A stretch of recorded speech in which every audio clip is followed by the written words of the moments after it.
class, I will be talking to you all about online learning. The definition: online learning is another form for e-learning. It's a method of education whereby students learn in a fully virtual environment. It refers to the internet-based learning environment that connects students of diverse backgrounds. It was introduced in the 1990s with the creation of internet and utilized in distant learning. So the future of online learning. It enables the teacher and students setting learning paces. It allows everyone to move at their own learning pace. So if you're on a fast note, you can move on your fast speed, but if you also move at a slower pace, you're allowed to pace yourself. It's a flexible schedule, so you don't have a certain time where you need things done. You can create your schedules and work around your own schedule, especially if you have like a job or anything, and also school. So work better for people that are in school. It's a better balance, work and study, and it's never having to give up. So you don't have to give up anything that you are in, basically anything that you are doing right now. Types of learning is distance learning, which you don't basically is all online and you're not in no classroom. Cyber schooling, homeschooling. Homeschooling goes from K to 12. Blended learning, it's a little bit of distant learning. Online public education, again, K to 12. E-learning is you're learning on your electronic device or mobile device. Well, that's M-learning. M-learning is the mobile devices. Online secondary education can include high school as well as college and universities. Okay, advantages of online learning is very convenient, especially if you have a job. Again, as I said in the previous slide, it works around your schedule, offer flexibility at home, so you don't have to go anywhere when you're on online learning. You can just stay at a home space. Individual attention, so if you need time to basically focus on yourself and not anything else, you're allowed to do individual attention, especially extra time with your teachers is just the best option. Meeting interesting people, you're allowed to basically collab with different people from all over the world, find connections, build connections. Real world skills, online learning actually offer you real life experiences, especially if you're an education major. It shows you different ways that you can program and utilize these skills to basically do hands-on things, but you're online doing those things, so you don't have to be in person.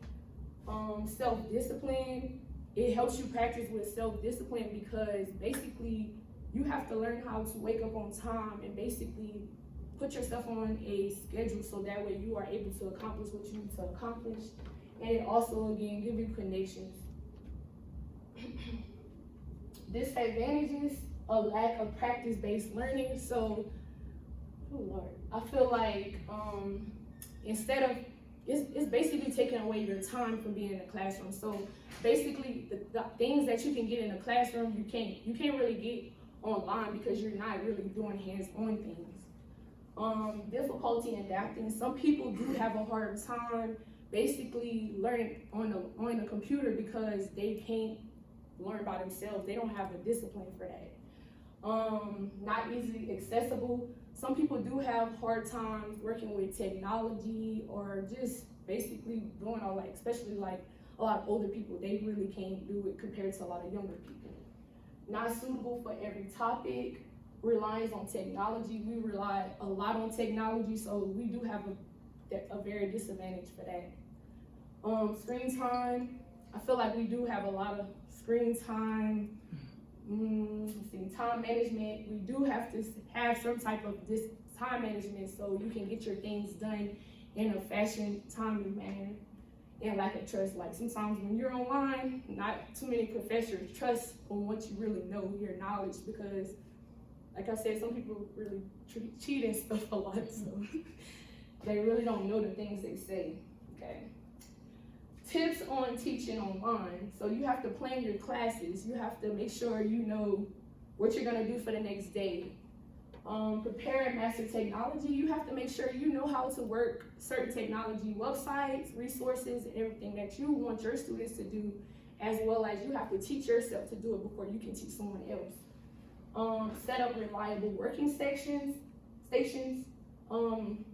I know a lot of schools, they do like different workstations with their students, so that way the ones that really are hands-on can actually do hands-on stuff, but the ones that work better on computers and devices, because they get bored in classrooms, then they do that. Communication, it helps with communication to motivate. You have to always make sure you motivate your students, because again, a lot of people don't have that interest on online learning, so you have to be a motivator to them. Ask for help and feedback. Just because you're a teacher or a student, it's okay to make sure you ask help for people, because something that you don't know, somebody else may know. Understand students' needs as well.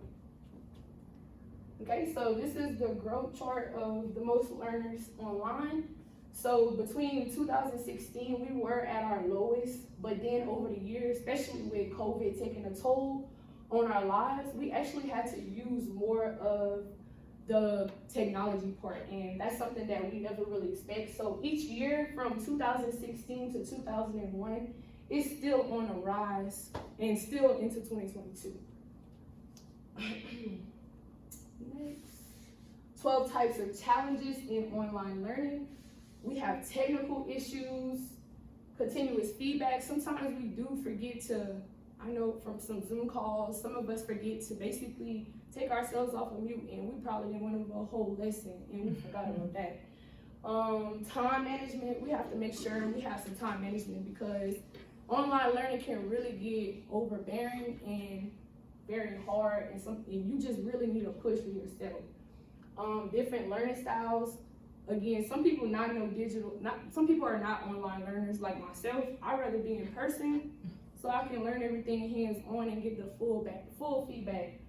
Collaboration is always that one person that's probably doing everything online, saying all the answers, because some people then dozed off and went to sleep, and everybody else, only 2 people participating. So I feel like the collaboration for this is not really good. Okay.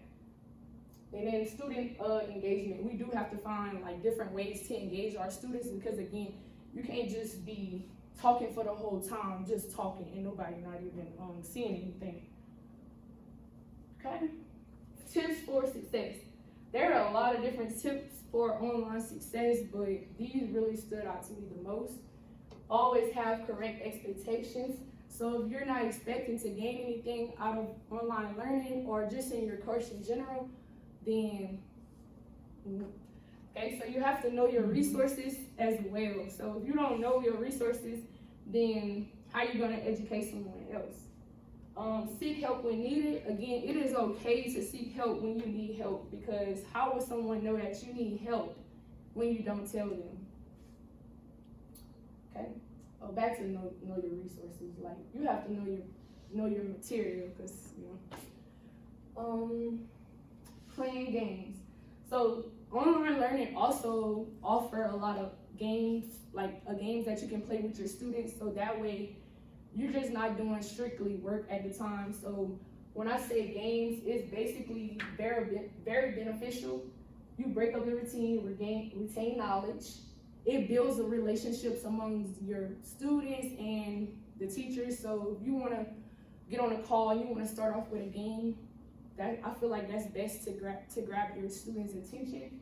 It's very fun. Like I said, some games are very educational. It does, like, you could just basically just play different games. Problem solving skills, increase motivation. So I do feel like it does increase motivation. Okay, so these are some different resources that I found that can basically help, and some of these actually helped me whenever I did do online learning, whenever I was in summer classes before COVID. I feel like Duolingo, it had really helped when we were doing Spanish 1 and Spanish 2. If you don't really know Spanish, that's some different resources you can use for that. Quizlet, you can basically find your definitions. You can create quizzes for yourselves, and you could quiz yourself, so that way you know the information. YouTube, I feel like that's something that everyone go to, so that way they can either break down lessons, find the different lab things that we used to have to do in other classes. Fun Brain is something like from pre-K to eighth grade. You can basically do different math problems. You can do English resources, spelling, science, social study. It really gives that access for that. Starfall, it talks about basically like, especially the younger kids, like pre-K to third grade. It basically breaks down like their calendar, so they know their months of the years, their weeks. They even read to them now. So I found that different. It changed over time that they developed Starfall. TED, I mean, we used to watch a lot of TED Talks, so that way you do know what's going on in the world, you know what's going on around, just for the motivational needs of online learning. I feel like that was very useful. Next one. Oh yeah, Khan Academy. I feel like that helps with like a lot of like praxis and stuff. It really helps with that, and especially like different higher, especially for people like us in college and seniors. It is a very useful skill for us all.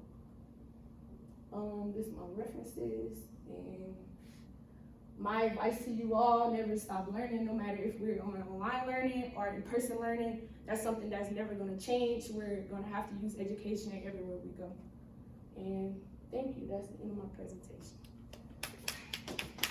Good job. It's hot in here. Oh, I had to turn the air off.